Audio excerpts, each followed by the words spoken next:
Mateus capítulo 11, verso 16 a 24. Mateus 11, 16 a 24.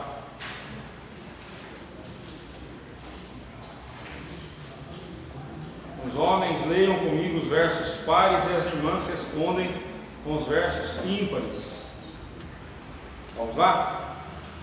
Verso 16. Mas a quem hei de comparar esta geração? É semelhante a meninos que, sentados nas praças, gritam aos seus companheiros: Nós nos ordenamos falta e não dançamos, entoamos lamentações e não cantarás. Pois veio João, que não comia nem bebia, e dizem: tem demônio.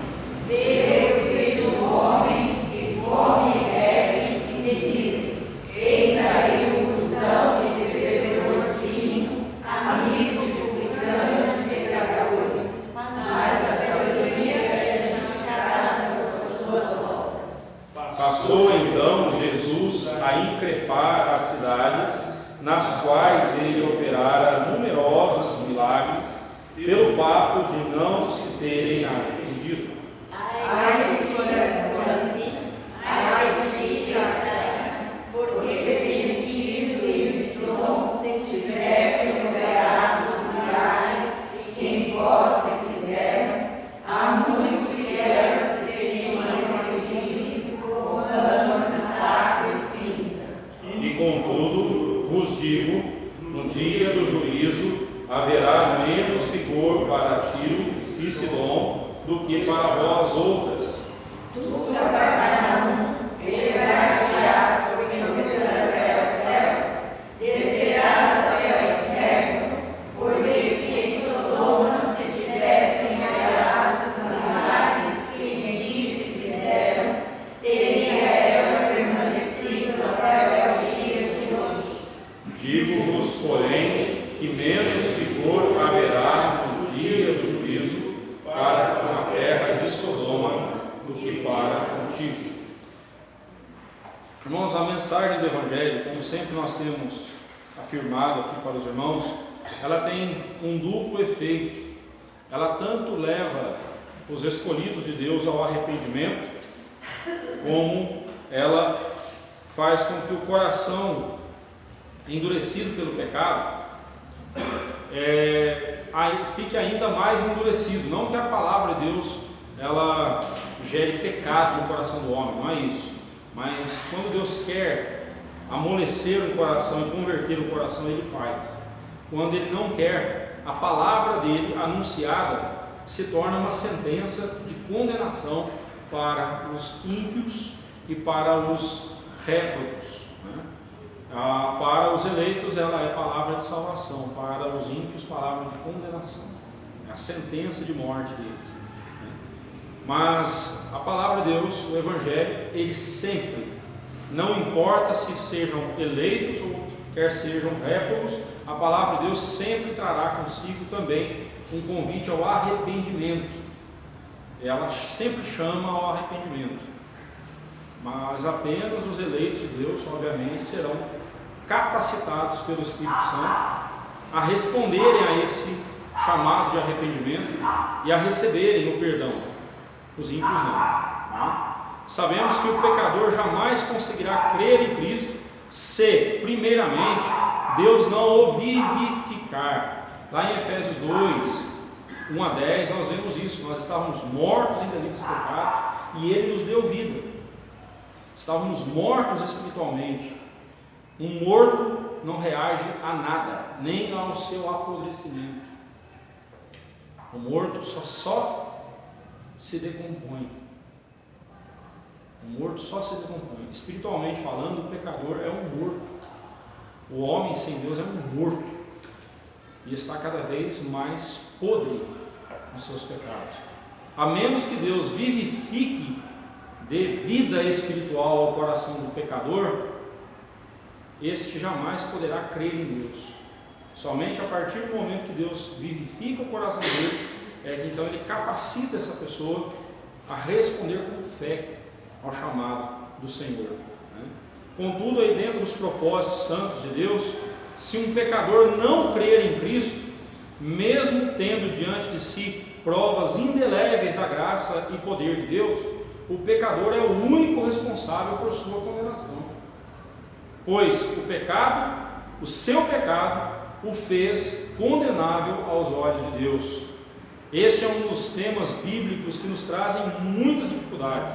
E de todos os textos, temas teológicos, esse sem dúvida alguma é um dos mais difíceis, né? Como o pecador pode ser responsabilizado pelo seu pecado, pela sua condenação, se ele não foi transformado por Deus, né? Como não fazer Deus o culpado da condenação do pecador, né? Nós precisamos lembrar que toda a humanidade estava condenada à destruição eterna. Toda a humanidade ela já estava condenada. Quando Deus quis escolher para si um povo dessa massa condenada, quando Ele quis escolher, Ele escolheu pecadores que mereciam a condenação, não pecadores que mereciam o céu, porque nenhum de nós merece o céu, né? Então o fato de Deus não salvar um pecador não torna Deus o culpado da condenação daquele pecador, porque aquele pecador já era culpado do seu pecado, né?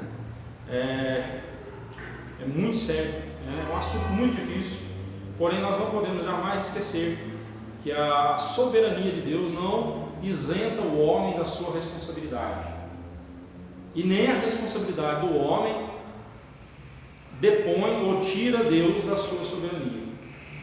Mas será que um pecador que Deus não tocou, ele não pode sentir vontade de conhecer a Deus? Aí Deus toca. Com base na palavra, mas aí não. Essa vontade ele só terá a vontade, ele pode até ter curiosidade, né? Simpatia. A gente pode ver, por exemplo, isso lá na parábola do semeador. A parábola do semeador fala de pessoas que receberam a palavra com avidez, né, com tanta alegria, mas a semente que caiu à beira do caminho, que simboliza essas pessoas, né, esse tipo de solo, né, o tipo de solo ali, a semente é a palavra, o tipo de solo que simboliza os corações, aquele solo à beira do caminho que os pássaros vieram e comeram a semente, né? É aquele caso das pessoas que sentem vontade de vir à igreja, vêm à igreja, ouvem a mensagem, ficam maravilhadas com a mensagem, acham linda a mensagem, mas em pouco tempo Satanás vem e arranca da mente delas a palavra de Deus, né? E a gente vai ver ali na parábola que somente o quarto tipo de solo representa os eleitos de Deus. Somente o quarto tipo de solo, aquele que produz a 30, 60 e a 100 por um, somente esse é o que representa o eleito de Deus. Os outros três tipos de solo, o que caiu à beira do caminho, o solo rochoso, o solo espinhento, eles representam pessoas que se simpatizam com o Evangelho, mas não são salvas, né? O terceiro tipo de solo, então, ele é o mais curioso de todos. Ele chega até a produzir frutos. Aí Jesus fala, mas seus frutos não permaneceram. Então a gente tem que lembrar o seguinte, ainda hoje eu conversava com uma pessoa sobre isso. Uma mentira que foi ensinada já há algum tempo e vem sendo ensinada dentro das igrejas evangélicas é a mentira de que existe o crente carnal. Isso não existe. A não ser, não existe. O crente carnal não é crente, porque crente é o ente que crê em Cristo. O carnal é o ente que crê na carne, crê em si mesmo, confia em si mesmo. Se eu disser que eu sou um crente carnal, eu estou dizendo que eu sou luz e trevas ao mesmo tempo. Não faz sentido. Mas por que inventaram essa mentira de crente carnal? As igrejas começaram a usar métodos carnais para atrair as pessoas. Começaram a usar toda sorte de artifício, ao invés de pregar a palavra de Deus, começaram a usar toda sorte de estratégias humanas, interessantes, que chamam a atenção das pessoas, para chamar a atenção das pessoas, e conseguiram chamar. Só que quando as pessoas vêm para a igreja, não por causa de Cristo, primeiro, elas sairão por qualquer motivo. Se ficarem, só trarão problemas. É aquele tipo de membro que só vai empurrado, só vive dando problemas, só vive causando na vida da igreja, fazendo fofoca, dando picuinha, e causando. É uma desgraça. É duro, mas é verdade. Porque ele foi atraído por algo que chamou a atenção dele, mas não por Cristo. Eu gosto muito daquele texto em que o Senhor Jesus, falando sobre o seu sacrifício, ele fala: e quando eu for levantado na cruz, atrairei muitos a mim mesmo. Cristo não precisa de nós para atrair as pessoas. Os eleitos são atraídos a Cristo por causa de Cristo. Por causa de Cristo. Não é a metodologia nossa, não é a estratégia nossa que vai fazer as pessoas virem para Cristo. É Cristo. E se as pessoas não vierem para Cristo por causa de Cristo, elas sairão por qualquer motivo. Sairão por qualquer motivo. Qualquer motivo será motivo para elas desistirem da fé. Isso é muito sério, Deus. Mas aí, usando toda sorte de artifícios, começaram a trazer um monte de carnais para dentro da igreja. E aí, como é que a gente segura um bando de carnais dentro da igreja? Joga a Bíblia neles para você ver o que acontece. Sai correndo, igual repelente. Não querem saber da palavra, não. Mas começa a fazer sociais. Começa a fazer até mesmo as obras sociais, tá? Não sou contra, não, a gente levar cesta básica para quem precisa, socorrer quem não, nós devemos fazer isso, mas essa não é a tarefa principal da igreja. Aí o que acontece? A gente começa a segurar as pessoas pelo estômago, pela curiosidade, não dá certo isso. Foi uma época que apareceu a versão A Doutrina. Sim, justamente. Não, mas foi mais ou menos na década de 80 começaram com esse negócio. Aí, meus irmãos, escutem só. Você tem esse problema.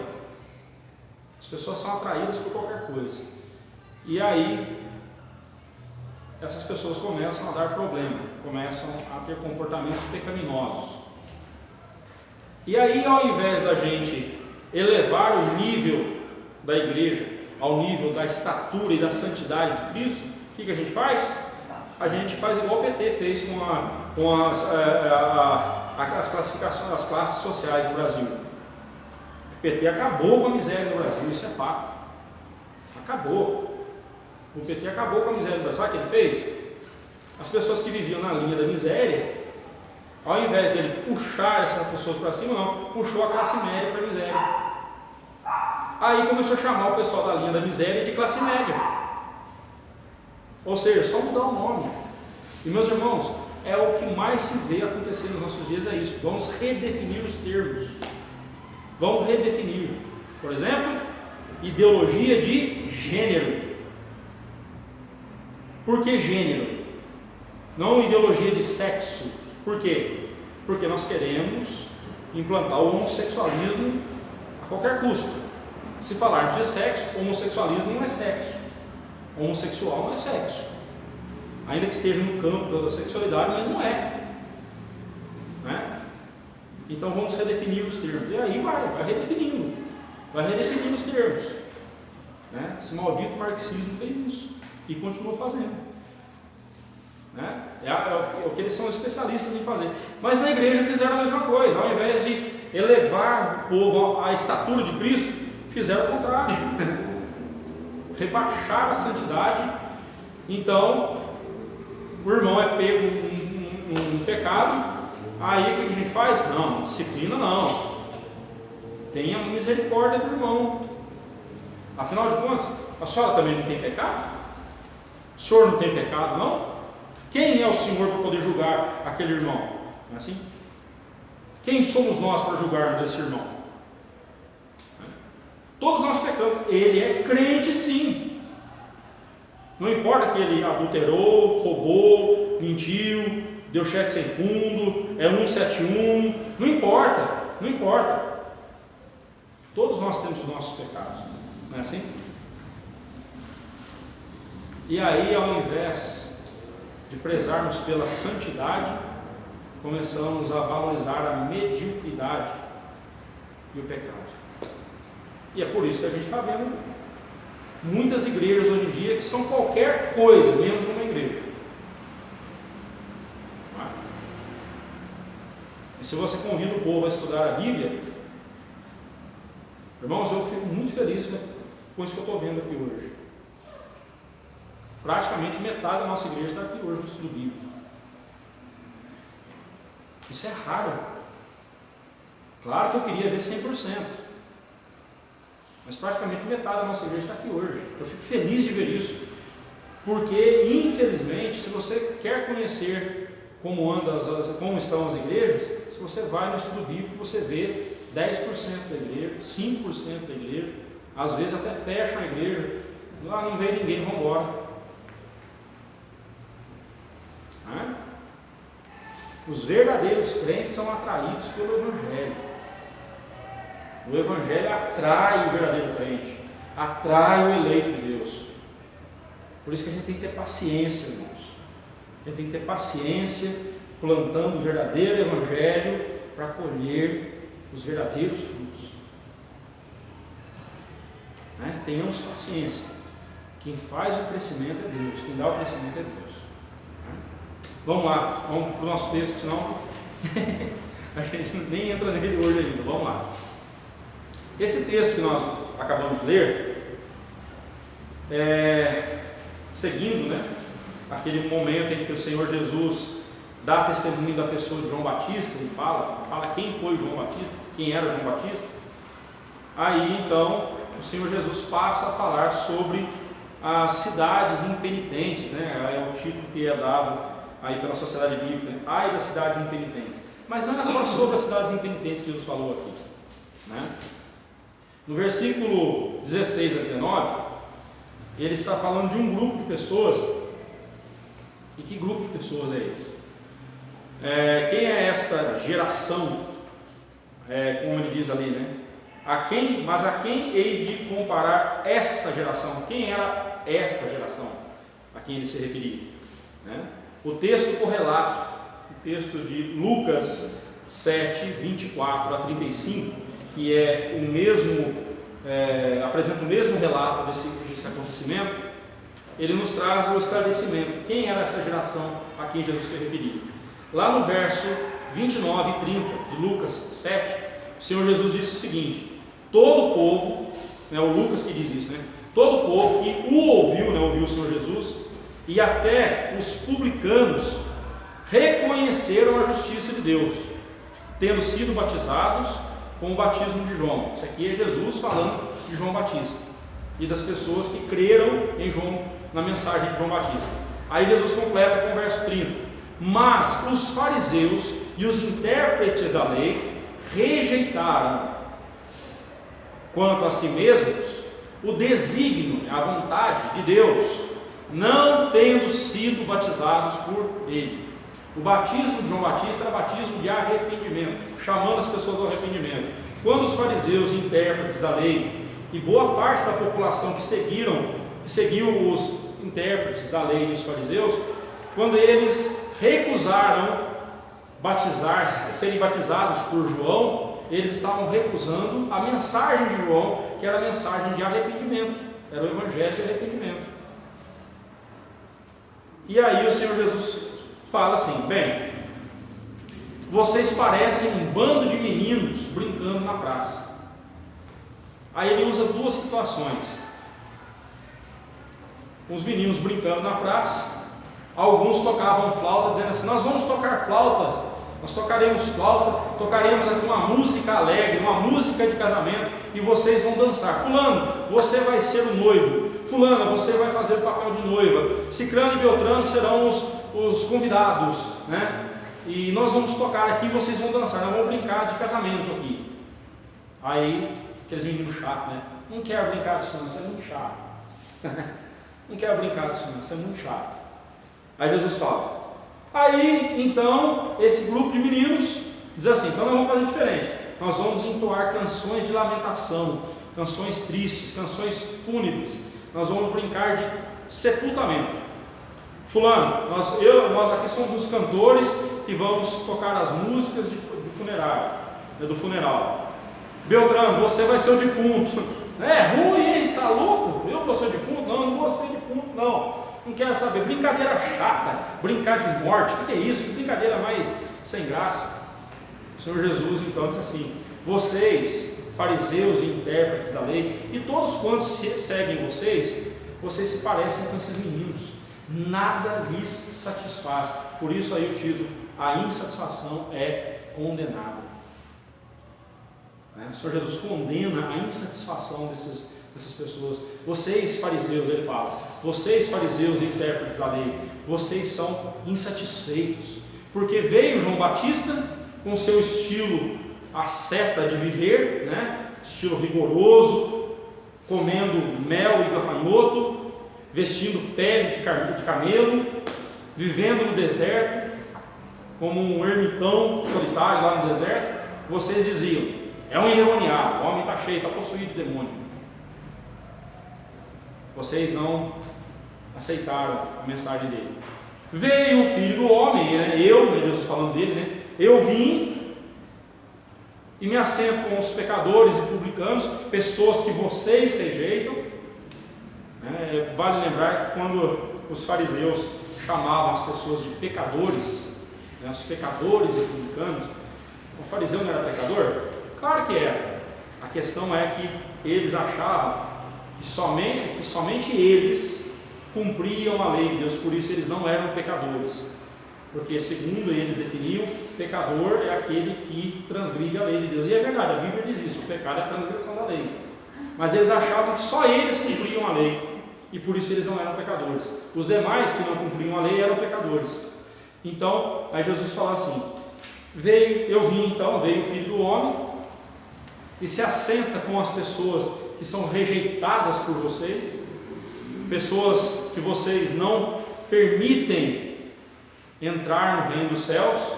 Vai guardando isso, porque no final do capítulo 11, os versículos 28, 29 e 30, o vinde a mim que Jesus fala ali para as pessoas, era para aquelas pessoas que estavam cansadas e sobrecarregadas do farisaísmo, do legalismo dos fariseus. Guarde isso, nós vamos estudar isso daqui a alguns dias. Mas aí o que acontece? O Senhor Jesus falou assim: vocês fariseus, quando eu vim e me assentei com essas pessoas e comia com essas pessoas e bebo com essas pessoas, ou seja, eu tenho comunhão com essas pessoas, porque para o judeu, especialmente naqueles tempos, o assentar-se à mesa de uma pessoa e comer com aquela pessoa era o símbolo mais profundo de amizade, de comunhão, de congraçamento. Por isso que o Senhor Jesus escolheu a ceia do Senhor para falar da comunhão conosco, na mesa, muito bonito isso. Mas aí então, quando eu vim e assentei com os pecadores e publicanos, vocês ficam aí dizendo: viu só, ele é um glutão, só pensa na barriga, comilão, glutão. Entendam, fariseus e intérpretes da lei, vocês são insatisfeitos. Meus irmãos, uma pessoa insatisfeita com a vida, reclama de tudo, não é mesmo? Se chove, ai que chuva que não passa nunca, tá louco. Se faz sol, ai que solzinho ardido. Como é que é, irmão Bernardo? Tempo doido, né? Tempo doido. Estou falando isso porque o irmão Bernardo uma vez me deu um puxão de orelha e muito obrigado por isso. Depois disso, toda vez eu seguro a boca, né? Nossa, tempo doido, né? Uma hora esquenta, esfria. Aí ela me chamou no canto: pastor, mas Deus faz tudo certo, não faz? O tempo não é doido, o tempo é o que Deus quer que seja, né? Aí, tá certo, né? Mas é verdade. A gente usa certas palavras por força de expressão e a gente não para pensar na bobeira que a gente está falando, na besteira que a gente está falando, né? Mas o que é isso? Insatisfação. Nossa, mas já escureceu. Ou mas já amanheceu. Né? Insatisfação. E meus irmãos, se a gente dá um pulinho lá no Éden, a gente vai ver que a insatisfação foi uma das ferramentas que Satanás usou para fazer a Eva pecar, né? Porque ele não tentou Adão, ele tentou Eva. Ele não tentou Adão, ele tentou Eva. Adão, a coisa foi pior para ele ainda, porque ele não teve tentação nenhuma. Ele simplesmente, quando Eva pegou o fruto, deu para ele, comeu. Desde o Éden, a mulher está tentando mandar no marido, e muitos maridos aceitam, né? Você vê que a coisa como que é feia, né? Mas foi com insatisfação. É certo que ele distorce as palavras de Deus, né? É certo que se você comer, você não vai morrer. Pode comer. Porque Deus não quer que você seja conhecedor do bem e do mal como Ele é. Em outras palavras, para que você vai continuar um ser humano se você pode ser igual a Deus? Você percebe a sutileza de Satanás ali? A insatisfação. Para que você vai se contentar com o que você tem se você pode ter tudo isso aqui? Interessante que Satanás fez a mesma coisa com o Senhor Jesus no deserto, quando ele tentou o Senhor Jesus. Te darei toda a glória desse mundo, se prostrado me adorares. Quem foi que disse que o mundo era dele?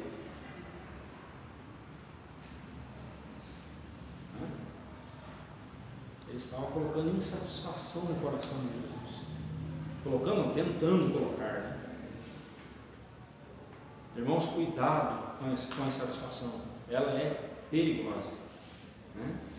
Para os fariseus e intérpretes da lei, bem como para os seus seguidores, nem João Batista nem o Senhor Jesus eram dignos de crédito. Recusando João Batista, estavam recusando aquele a quem ele anunciara, o próprio Senhor Jesus. E ao recusarem o Senhor Jesus, deixaram escapar a oportunidade mais importante das suas vidas. Aí quando Jesus diz: mas a sabedoria é justificada por suas obras, né? João Batista, sendo ele um homem pecador, mesmo assim, ele cumpriu de forma excelente a sabedoria de Deus em sua vida. Ele foi obediente, ele glorificou a Deus, ele exaltou o nome do Senhor, ele não se afastou da vontade de Deus, mesmo quando a vontade de Deus foi ele ser decapitado. João Batista ficou firme. Ele cumpriu a missão que Deus havia dado a ele, de ser o precursor de Jesus, de anunciar a chegada de Jesus.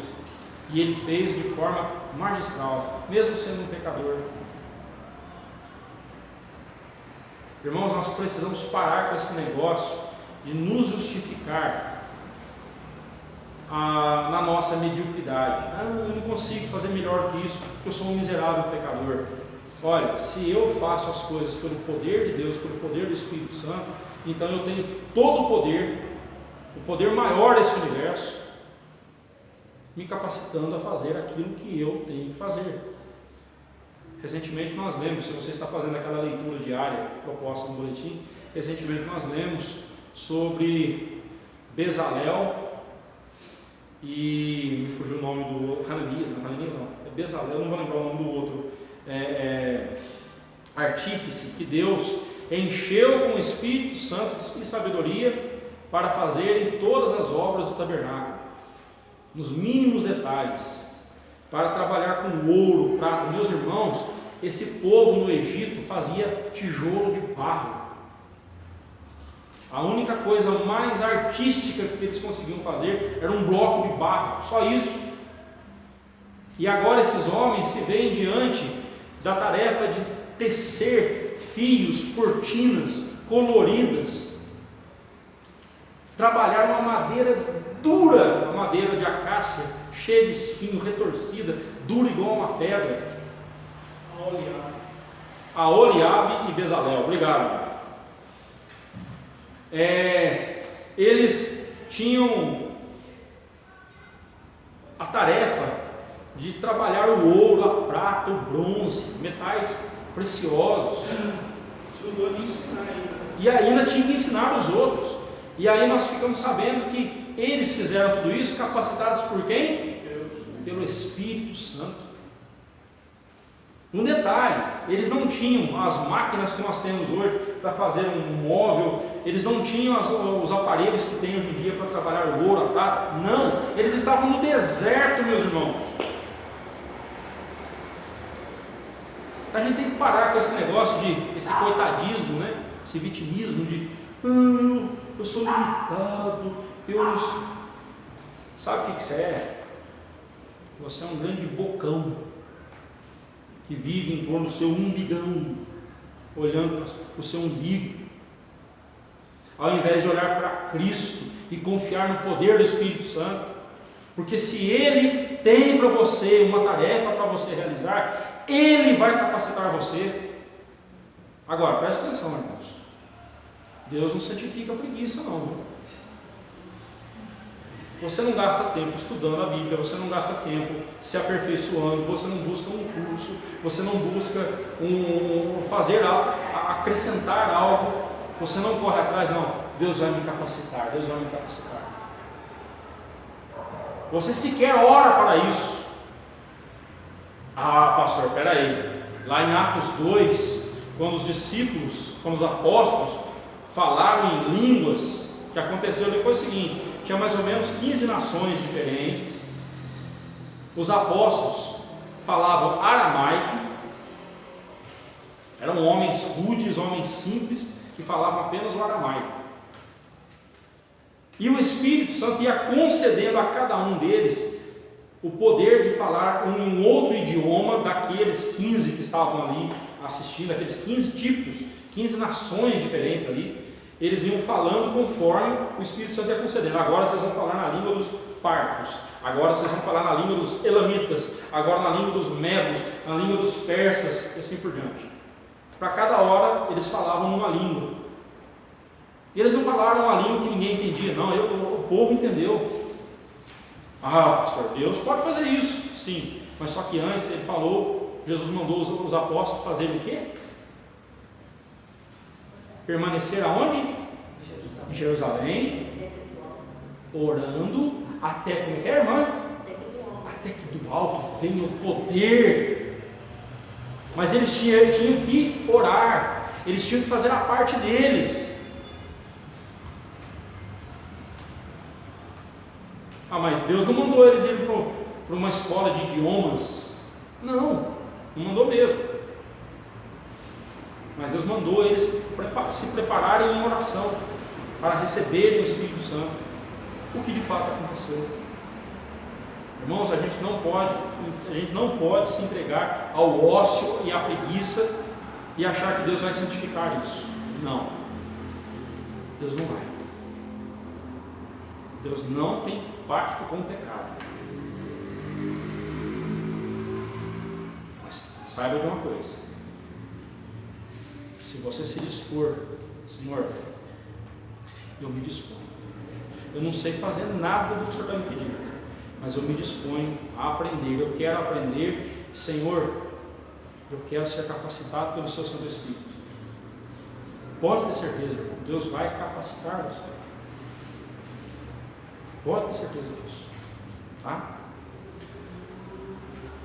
Mas aí então, João Batista, com toda a simplicidade dele, ele cumpriu a sabedoria de Deus. O Senhor Jesus, que é Ele próprio, a sabedoria de Deus, conforme nós vemos lá em 1 Coríntios 1,30, Ele próprio é a sabedoria de Deus. Essa tarefa foi cumprida em Jesus de forma impecável, né? Os filhos da sabedoria são aqueles que receberam de coração a mensagem de João e de Cristo. Assim, tanto a mensagem de João Batista quanto a de Jesus trouxeram a esperança para os arrependidos, e desta forma, na vida de todo aquele que recebe o Evangelho sinceramente em seu coração, a sabedoria de Deus, ou como Lucas diz lá em Lucas 7,30, o desígnio de Deus, né? A vontade de Deus, é justificada, ou seja, constatada, vista. Quando você crê na mensagem de Cristo, quando você crê em Cristo Jesus, você é justificado. As obras de Cristo em sua vida justificam a sua vida, justificam o seu coração, perdoam o seu coração, transformam a sua vida. Jesus falou: não precisamos, nem eu, nem João Batista precisamos de vocês, fariseus e intérpretes da lei. Nós não precisamos de vocês crerem em nós. A insatisfação de vocês é uma sentença contra vocês. Nós não precisamos que vocês creiam em nós, porque as nossas obras são justificadas. O que João Batista e eu fizemos é justificado, é realizado, é concretizado na vida daqueles que creem. Isso é maravilhoso, mas é também assustador. Cristo não precisa do homem para ser quem ele é, para ser Cristo, para ser Deus. O homem precisa de Cristo para ser um mero ser humano. O que se dirá de ser um filho de Deus? Vamos em frente? A incredulidade é condenada. Não foi só a insatisfação que foi condenada. Agora Cristo também condena a incredulidade das cidades de Betsaida, Corazim e Cafarnaum. Eu tenho falado com vocês que Cafarnaum, nesse primeiro momento do ministério terreno de Jesus, foi a base, o quartel-general onde Jesus Cristo executou o seu ministério ali, né? A primeira região em que o Senhor Jesus trabalhou, né, a primeira parte da vida do ministério terreno de Jesus foi na região de Cafarnaum. E aí tem um mapa para você aí, esse círculo vermelho, você vai ver a cidade de Cafarnaum e Betsaida, correto? Só que não aparece a outra Betsaida, são duas Betsaidas no Novo Testamento. A Betsaida Júlias, que é essa que aparece aí para você, e a Betsaida, que era mais ela ficava mais abaixo ali de Cafarnaum, do outro lado do lago de Genezaré. Possivelmente era dessa Betsaida que o Senhor Jesus está falando aqui no texto, né? Corazim também ficava nessa região aí, no entorno do Mar da Galileia, né? Do lago de Genezaré. Está aí escrito Mar da Galileia para você, tá certo? Mar da Galileia porque é um lago extenso, mas é um lago de água doce.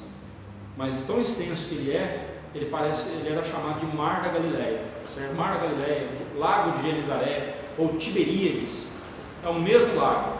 São três nomes diferentes para o mesmo lago. Mas nessa região aí, então, o Senhor Jesus realizou muitos milagres, né? Numerosos milagres, diz o verso 20. A cidade de Cafarnaum, como já disse, foi a base, o quartel-general de Cristo nessa fase do seu ministério terreno. Ali e nas redondezas daquela cidade, ele realizara intensa obra, pregando, ensinando e curando muitos enfermos. Nós vimos isso lá em Mateus 9:35, nós já estudamos esse texto. Nova comparação é feita, né? A primeira foi feita lá no versículo 16 e 17. O Senhor Jesus comparou os fariseus, intérpretes da lei, aos meninos brincando na praça, os meninos insatisfeitos. Agora ele faz uma nova comparação. Dessa vez, compara a cidade de Corazim e Betsaida às cidades fenícias de Tiro e Sidom. Em casa, não vai dar tempo da gente ler agora, em casa, leia Isaías 23 e Ezequiel, do capítulo 23 ao capítulo 28. Ali você vai ter uma descrição com alguns detalhes de como eram os tírios, né, os habitantes, os cidadãos de Tiro, né, os fenícios, eram nas cidades fenícias, como eram os fenícios. Eram homens perversos. O profeta Amós, lá no capítulo 1, versículo 9, ele relata que os fenícios, os tírios, eles venderam os israelitas aos seus parentes, os edomitas. os filhos de Esaú. Não, os israelitas eram filhos de Jacó e os edomitas eram filhos de Esaú. Então, eles venderam como escravos. Os tírios escravizaram os israelitas e venderam para os edomitas. Os fenícios também venderam os filhos de Judá e de Jerusalém aos gregos. Você pode ler isso lá em Joel, capítulo 3, versículo 6. E lá no desfecho da Bíblia, lá em Apocalipse, do capítulo 17 ao capítulo 19, novamente a cidade da Babilônia, a arrogante Babilônia, a grande meretriz, né? Tiro, que faltou colocar em um T maiúsculo aí, né? O Tiro é o nome da cidade. Tiro, novamente, é apresentada, corrigir aí, é apresentada como o centro pagão de perversidade e sedução. Então, quando se fala de Tiro na Bíblia, se fala de Sidom ou Tiro, as cidades fenícias, nós estamos falando aqui de cidades depravadas, cidades más, malignas, homens perversos. Aí o Senhor Jesus e os ouvintes aqui sabiam disso. E aí então o Senhor Jesus passou a increpar, ou seja, a acusar essas cidades de Betsaida e Corazim, dizendo: olha, se nas perversas cidades de Tiro e Sidom, os milagres que eu realizei aqui em Corazim e Betsaida tivessem sido realizados lá em Tiro e Sidom, há muito essas cidades teriam se arrependido com pano de saco e cinza. Era costume naqueles tempos, eles, para mostrar arrependimento diante de Deus, eles tiravam suas roupas, vestiam um pano grosseiro, incômodo, né, de pano de saco, uma estopa grosseira, e eles se assentavam nas cinzas e jogavam cinzas sobre a cabeça, pó de cinza sobre a cabeça, para se humilhar diante de Deus. Era uma manifestação de arrependimento, mostrando a tristeza do pecado deles. E aí o Senhor Jesus falou assim: olha, vocês sequer esboçaram qualquer resposta.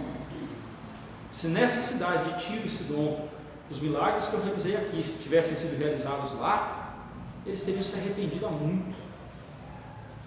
E aí ele continua: e contudo vos digo, no dia do juízo haverá menos rigor para Tiro e Sidom do que para vós outros, para Corazim e Betsaida.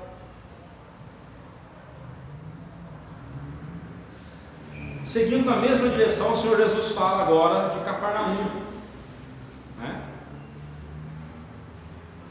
Cafarnaum foi destas três cidades, né, de Betsaida, Corazim e Cafarnaum. Cafarnaum foi a mais privilegiada. Lá em Mateus 4,13 e Mateus 9,35 nós vemos que o Senhor Jesus fez muitos milagres ali em Cafarnaum. Os cafarnaumenses, não sei se é assim que fala, né? Os cafarnauzitas, os habitantes de Cafarnaum, eles viram muitas obras de Cristo, muitos milagres de Cristo, e nem assim. Contudo, sua população permaneceu impenitente, não atendeu ao chamado de arrependimento, né? Impenitente, o que significa isso? Né? Eles não se arrependeram, não esboçaram nenhum arrependimento dos seus pecados diante dos milagres que Cristo fez. A despeito de tudo quanto Cristo havia realizado, eles não creram. Reportando-se agora ao texto de Isaías 14, 13 a 15, onde é descrita a arrogância do rei da Babilônia, vangloriando-se do seu poder e glória. Esse texto é muitas vezes usado para falar de Satanás, dizendo que ali Isaías 14 se refere à queda de Satanás. Eu particularmente não concordo. Eu creio que ali não se refere à queda de Satanás, mas sim ao rei da Babilônia, que pensando, né, esse rei se vangloriou tanto, ele achava que ele estava ascendendo aos céus, né, subindo aos céus e se tornando alguém digno de ser louvado, era um sujeito arrogante, quando na verdade ele estava sendo precipitado nas profundezas do inferno. O Senhor Jesus fala, né? Tu, Cafarnaum, elevar-te-ás porventura até o céu? Não, descerás até o inferno. Tem gente que diz que o inferno não existe, né? Jesus aqui está deixando claro, né? a existência do inferno.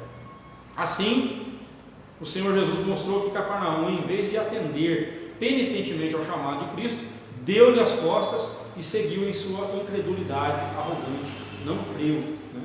A forma como a sentença está aqui no verso 23, como ela é construída no texto original, revela que o Senhor Jesus usou de ironia em suas palavras dirigidas a Cafarnaum.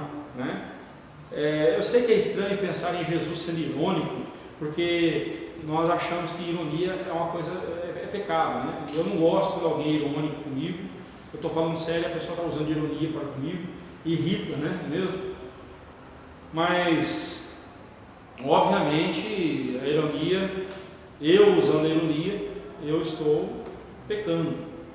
Mas Cristo usou de ironia aqui no texto, e Ele não pecou. Cristo não pecou por usar a ironia, pelo contrário, o que Cristo fez foi aguçar a consciência dessas pessoas, foi mostrar para eles o seguinte: olha, vocês se acham os bons, os tais, mas eu quero mostrar para vocês quem é que vocês são de fato. Agora, isso não deve causar estranheza para nós, não. Alguém leia para nós, por favor, o Salmo 2, versículo 4, e outra pessoa, Salmo 37, 13. O que diz o Salmo 2, 4? Com a minha voz clamo ao Senhor, e Ele do seu santo monte me responde. Salmo 2, 4? Desculpa, pastor. Os reis da terra se levantam e os príncipes conspiram contra o Senhor e contra o seu ungido, dizendo.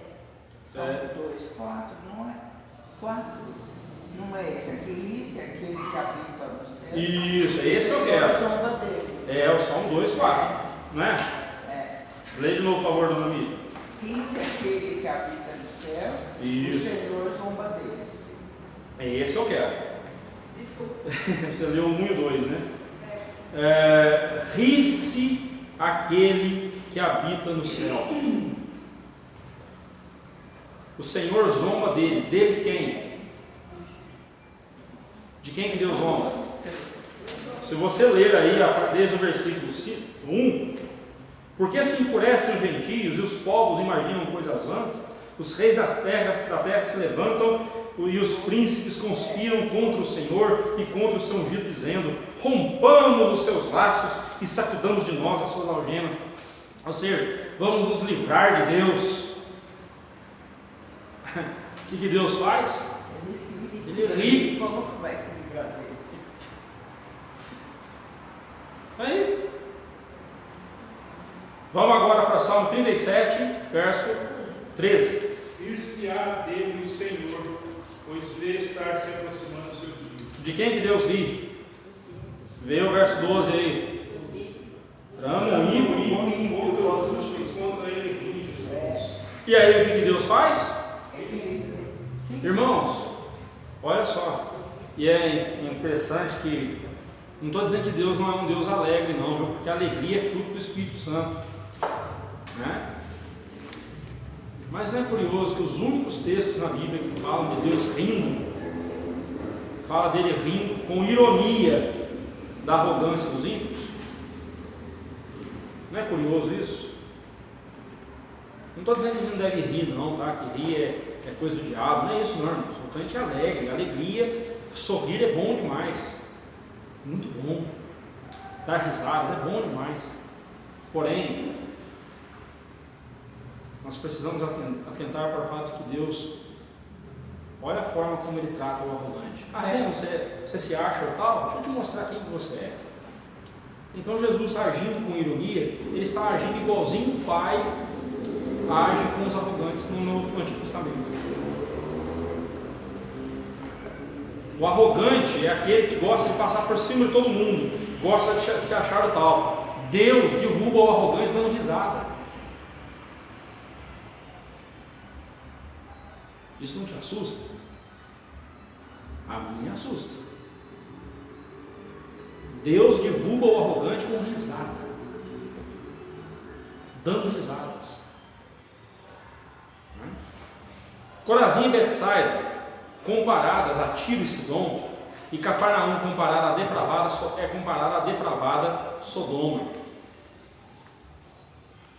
Né? Lembra de Sodoma e Gomorra? Que foram destruídas com fogo e enxofre, o fogo do céu se transformou. Foi uma coisa terrível, né? Por causa da imoralidade, por causa do homossexualismo. Não só do homossexualismo, mas também por causa do homossexualismo.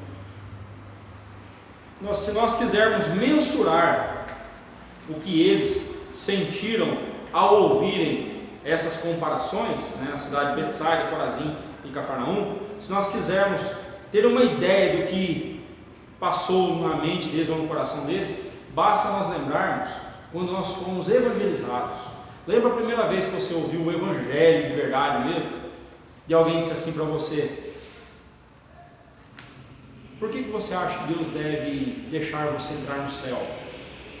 Aí você estufou o peito e disse assim: porque eu nunca matei, nunca roubei, nunca adulterei, eu nunca fiz o mal para ninguém. Tá, tudo bem, eu menti uma vez ou outra, mas foi uma mentirinha branca, né? Não sei se um dia tem cor, né? Mas é uma mentirinha branca, né? Não é coisa tranquila, né? Deus deve deixar eu entrar no céu, porque afinal de contas eu sou uma pessoa boa. E aí você ouviu o evangelho dizendo o seguinte: não, se você fizesse tudo certinho, do começo ao fim na sua vida, se você não tivesse cometido nenhum pecado, nem por isso você mereceria a salvação. Sabe por quê? Porque viver de forma reta diante de Deus é o dever de todo ser humano. Você não estaria fazendo nada mais do que a sua obrigação. E aí quando você ouve o evangelho de verdade, aquilo mexe com o coração. E até certo ponto traz uma certa revolta para a gente. Você, puxa a vida, eu não sou tão ruim assim. Porque é fácil a gente falar da nossa justiça nos comparando aos bandidos, aos estupradores, aos assassinos. Mas não é essa a justiça que nos garante diante de Deus. A justiça que nos garante diante de Deus é a justiça de Jesus, é a justiça do próprio Deus. Difícil, né? Então, se você quiser saber o que passou no coração desses ouvintes lá da cidade de Tiro, de Corazim, Betsaida e Cafarnaum, foi algo parecido que se passou no seu coração, no meu coração, quando nós ouvimos o evangelho de verdade, pela primeira vez. E aí nós somos confrontados com a nossa miséria espiritual, porque a gente se acha, né? A gente se acha o tal. As cidades que não viram os numerosos milagres de Cristo e nem ouviram seus misericordiosos ensinamentos, né, Tiro, Sidom e Sodoma, no dia do juízo terão menos rigor que aquelas, Corazim, Betsaida e Cafarnaum, que testemunharam as maravilhas da obra de Cristo. Todas serão condenadas por sua incredulidade. Observe que Cristo falou: terá menos rigor. Não quer dizer que não serão condenadas. Serão condenadas sim, tá? Aliás, já foram condenadas, né? Ter menos rigor parece indicar graus de felicidade no paraíso e graus de tormento no inferno, como eu falei com vocês esses dias atrás sobre o galardão, quando nós estudamos o capítulo 10, né? E vamos estudar mais à frente o capítulo 12 e o capítulo 23 de Mateus. Dá a entender, né? Parece indicar aí que existem níveis de sofrimento no inferno, assim como também haverá níveis de alegria e de felicidade nos céus. Parece, né? Quem diz isso é Carson, e eu concordo com ele aqui. Vamos lá, encerrando a aplicação prática. A insatisfação e a incredulidade são um dos mais sutis pecados que habitam o nosso coração. Ou não? Ou no seu coração a incredulidade e a insatisfação não aparecem? Será que é só no meu? E eu estou querendo fazer você parecer comigo? Será? Não. Infelizmente, irmãos, a incredulidade e a insatisfação estão presentes em nosso coração. A incredulidade está presente no nosso coração, sabe quando? quando a gente deixa de confiar no cuidado de Deus e acha que é a gente que vai resolver tudo. É incredulidade. Incredulidade. Se Deus fala que é para a gente confiar, lançar totalmente sobre Ele a nossa ansiedade, porque Ele cuida de nós, por que nós não vamos confiar? Por que nós não confiamos? Porque somos incrédulos. Não, pastor, eu sou crente em Cristo Jesus. Não estou falando que você não é salvo. Eu estou só dizendo o seguinte: a incredulidade é muito sutil. Tome cuidado. Insatisfação. Não há nada de errado em você querer algo melhor para a sua vida. Você mora numa casa que é uma casa maior. Não é pecado, não, irmão. Se torna pecado, sabe quando? Quando você começa a olhar para a casa que você mora e diz assim: que muquifo, que pardieiro é esse que eu vivo. Casa boa é aqui o fulano mora. Aqui não sei que é casa. Acho que não merece tudo aquilo não, viu? Acho que eu que precisava de uma casa daquela.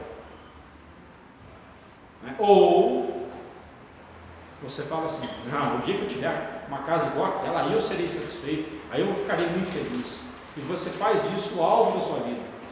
Não há nada de errado em você dizer assim: não, eu quero uma casa melhor, né? Eu quero comprar uma casa melhor, quero ter uma acomodação melhor para a minha família. Mas, Senhor, eu sou muito grato pelo teto que eu tenho. Sou muito grato pelo teto que eu tenho. Eu não fico na chuva, eu não fico no sol. Eu tenho uma casa para voltar, eu tenho um lar para voltar. Muito obrigado, Senhor. Pode ser pequeno, pode ser simples, Senhor, mas o Senhor me deu e eu estou feliz aqui. Não há nada de errado em você querer uma casa maior. Se a necessidade manda isso, se você tem necessidade disso, coloque diante de Deus. Deus vai te dar as condições. Mas não faça disso o grande alvo da sua vida. Vem uma tempestade e derruba tudo. Vem uma crise e acaba com tudo. Vem uma enfermidade, você tem que vender a casa para poder cuidar da sua enfermidade. O que adiantou? Aos seus amados Ele dá enquanto dorme. Ou seja, enquanto confiam nele. Porque só dorme sossegado quem confia em Deus. Insônia, meus irmãos, pode ser causada por uma série de problemas, por uma série de fatores. Mas geralmente insônia está ligada a pecado no coração. E eu sei que eu compro briga quando eu falo isso.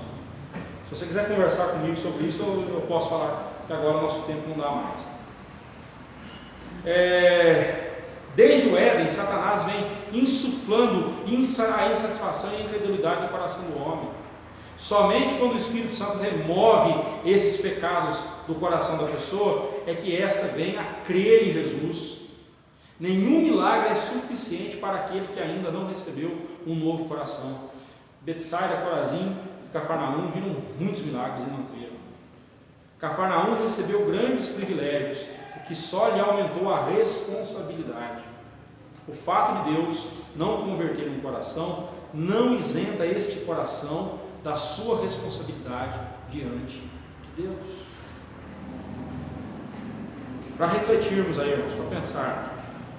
Como temos respondido a Deus diante dos seus poderosos e graciosos atos de amor por nós? Qual tem sido a resposta que nós temos dado? Lembremos-nos que a insatisfação e a incredulidade também são respostas. Hein? Quem responde com incredulidade e insatisfação está respondendo a Deus. Mas essa resposta não é a resposta de alguém que foi salvo por Cristo Jesus. Que Deus nos abençoe e nos ajude a vencer esses pecados em nossa vida e que estejamos sempre satisfeitos com Deus e sempre confiantes e crentes no seu cuidado para conosco. Amém.